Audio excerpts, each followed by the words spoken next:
Olá pessoal, tudo bem com vocês? Aqui é o Paulone, bem-vindos a mais uma aula de número 4 do nosso curso de introdução aos manuscritos do Novo Testamento. Finalmente nós vamos entrar em cânones, ou seja, nas regras e princípios básicos da crítica textual. A crítica textual, como uma ciência, ela tem uma metodologia. Então não é apenas você pegar o texto bíblico como se você estivesse fazendo uma devocional e pegar aplicações que, enfim, são meras elucubrações, vamos dizer assim, subjetivas. Não, nós temos princípios e esses princípios foram desenvolvidos ao longo de muito tempo, principalmente mais para a modernidade. Então, vale a pena nós, nesse primeiro momento, falarmos um pouquinho da história da crítica textual e, em seguida, entrar para os princípios que essa história ajudou a desenvolver como metodologia. Então, nos primeiros 3 séculos depois do Novo Testamento grego ter sido todo escrito, o texto desenvolveu-se de uma forma mais livre. Os escribas ou os copistas produziram cópias e mais cópias, e os manuscritos passaram aos poucos a assumir peculiaridades textuais de outros manuscritos. Ou seja, dentro do processo de cópias dos documentos do Novo Testamento, nós não tínhamos nenhum órgão oficial que regulava o processo de transmissão dessas escrituras. Até porque nos primeiros 3 séculos nem cânon do Novo Testamento nós tínhamos de forma oficial.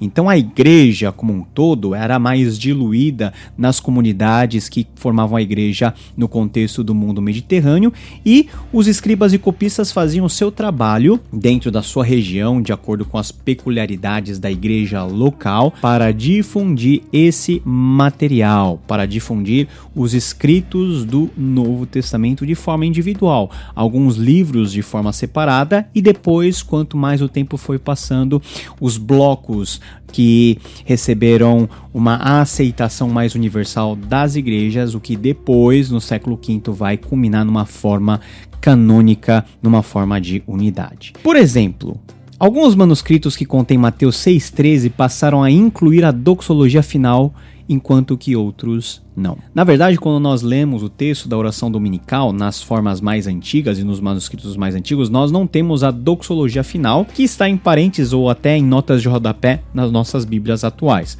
Pois teu reino, o poder e a glória para sempre. Amém. Essa fórmula parece ter sido um desenvolvimento posterior, um desenvolvimento parecido às formulações doxológicas judaicas que foram aplicadas para dentro da igreja, para que a oração do Pai Nosso feita em comunidade dentro do contexto litúrgico tivesse uma finalização que evocasse aí a glorificação desse Pai Nosso que é evocado, que é invocado nas primeiras linhas da oração dominical. Então, é certo que Mateus 6,13, na sua parte doxológica, não fazia parte. Então, alguns manuscritos vão se abster em colocar essa parte e outros vão colocar, ok? Então vai depender muito de que tipo de manuscrito você está lidando, em que região geográfica, em que contexto cronológico esse manuscrito está sendo escrito. Outro exemplinho, nós podemos falar que em Mateus 5,22, alguns manuscritos proíbem a ira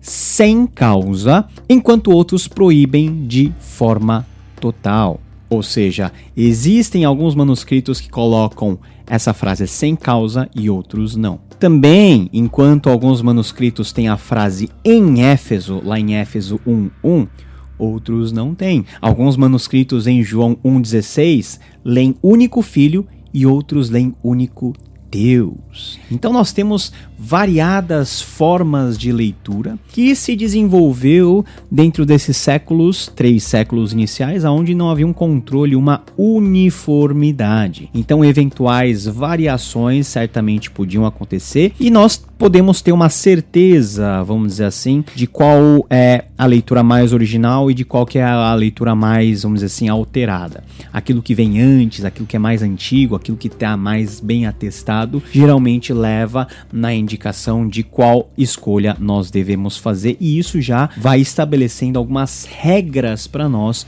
de como nós devemos fazer crítica textual. Hoje, os manuscritos gregos do Novo Testamento são divididos de forma geral em 3 grupos, e essa divisão nós vamos reiterar durante essa aula. Manuscritos alexandrinos em primeiro lugar, manuscritos ocidentais em segundo lugar e manuscritos bizantinos. Dentre esses, os mais importantes são os manuscritos alexandrinos, que foram produzidos dentro do contexto de Alexandria e das regiões adjacentes, ou seja, norte da África, enquanto que nós temos a grande tradição de textos bizantinos que foram compilados dentro do Império Bizantino, do Sacro Império Romano Oriental, que tinha aí a língua grega como oficial. Todos são escritos em grego, mas no contexto bizantino a língua continuou a ser usada mais para frente.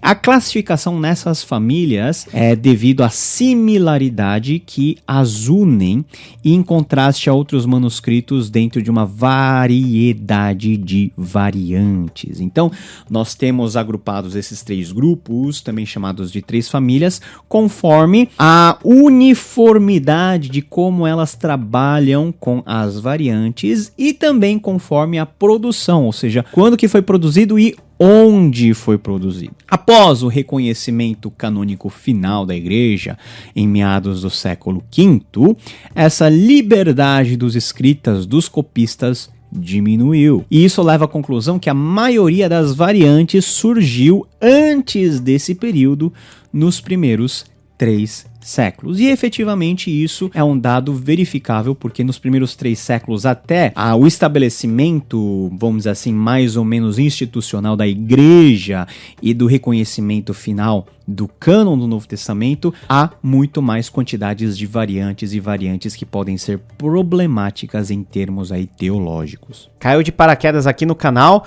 nós temos muitos conteúdos relacionados à Bíblia, fé, línguas originais. Gostou desse vídeo? Clica aqui porque vai ter um conteúdo semelhante, e se você quiser conhecer mais da fé, clica aqui porque nós temos um conteúdo especialmente desenvolvido para você. Deus te abençoe e até a próxima!